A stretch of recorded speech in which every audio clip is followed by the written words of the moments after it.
In a land of monsters and soulless creatures, there is a secluded compound terrorized by a fallen demon killer, the Grand Apuar. He's claimed its youngest occupant, Vigerin, as his son. The Grand Apuar can't be killed, he can't be escaped, and his punishments are severe and horrific. Somehow, he knows where Vigerin is at all times. When a law enforcer named Jin appears like a living flame, a family war that's been sizzling for decades finally ignites. It drags Vigerin in, revealing secrets of a long-forgotten past and a family torn asunder in recesses of lost memories. Only Jin knows how to kill the Grand Apuar, but the answer rests on the love between a father and son, something that Vigerin doesn't have. So, this week I read Pariahs by Julia Benally, and it was an interesting book. The writing style of this book was very fluid. The description was extremely detailed, and you could see pretty much exactly what was going on at all times. That did cause a little bit of confusion at the very beginning when there was introductions to new words and new world building. All of the people in this book, the characters, the trees, the plants, the animals even, are completely unfamiliar, and so that took a bit of getting used to. We are sort of brought into the world that Vigerin lives in, and we find out a whole lot of interesting things about him and his brothers and the situation in which he finds himself. The story itself focuses on a bunch of different characters. You have Vigerin, who is obviously our main character. You've got Nanar, who is his older brother of a slightly different race. There are a bunch of different races on this world and they can be related. So Nanar is his older brother. You have Sibare, or Sibar, I'm not sure how to pronounce that one, also an older brother, younger than Nanar. And then Jin, who is this law enforcement sort of ranger type, and the Grand Apuar, who is rather problematic. He's kind of he's not really soulless, but he's dangerous and I would say dangerous is probably the best description for him. So you follow these characters as they sort of have to figure out what it is that the Grand Apuar wants from them, and also figuring out where they're going to be in life. There are a lot of different terrible situations that these characters end up in the hopes that they can defeat the Grand Apuar and figure out where they really belong.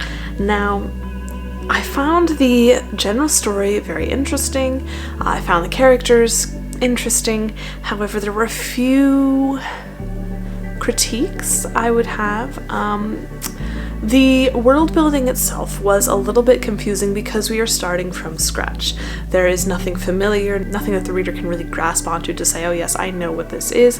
You are building everything up from the ground up, which is really cool, but it does take a lot more effort to think through and process as you're reading the story.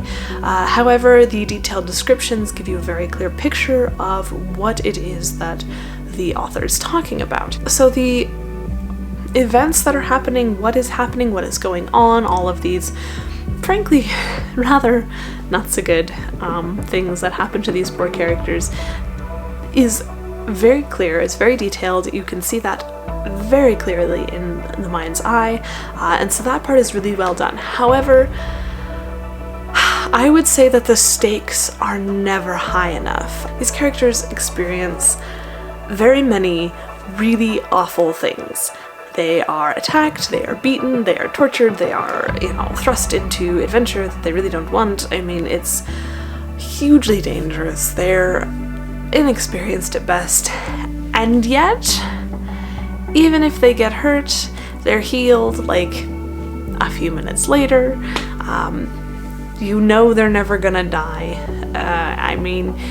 It's like, I don't know. It feels a little bit strange to be sending these characters into all of these horrible situations, and yes, that things are going to turn out alright because that's pretty much what you expect from this sort of a story. However, it always turns out alright, and that sort of feels like, why should I then get invested in these dangerous situations because they've had several already, and they're not really all that dangerous, so you sort of stop becoming invested in the characters, and that is a little bit problematic because the characters drive the story. You have to be invested in the characters to understand why they're doing this, what's going on, and without that investment, without that high stake situation, it just, I don't know, it doesn't feel like the characters really are learning anything or developing or growing as perhaps they should. Now, that being said, the storyline is interesting, the situations are dangerous, probably on the darker side of the fantasy spectrum, and the characters are well written. So I would say, yeah, this book is good, but it lacks that extra emotional investment. But it is, if you are interested in sort of like a good read for an afternoon in the rain, if you're, sitting around next to the fireplace with some hot chocolate, it's a good read.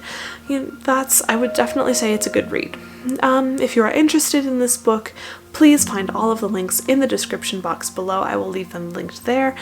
You can find me on all of the internet places, the Facebooks, the Instagrams, the Twitters, and now the Patreons. I have started a Patreon page. If you're interested in that, you can find early access podcast stuff.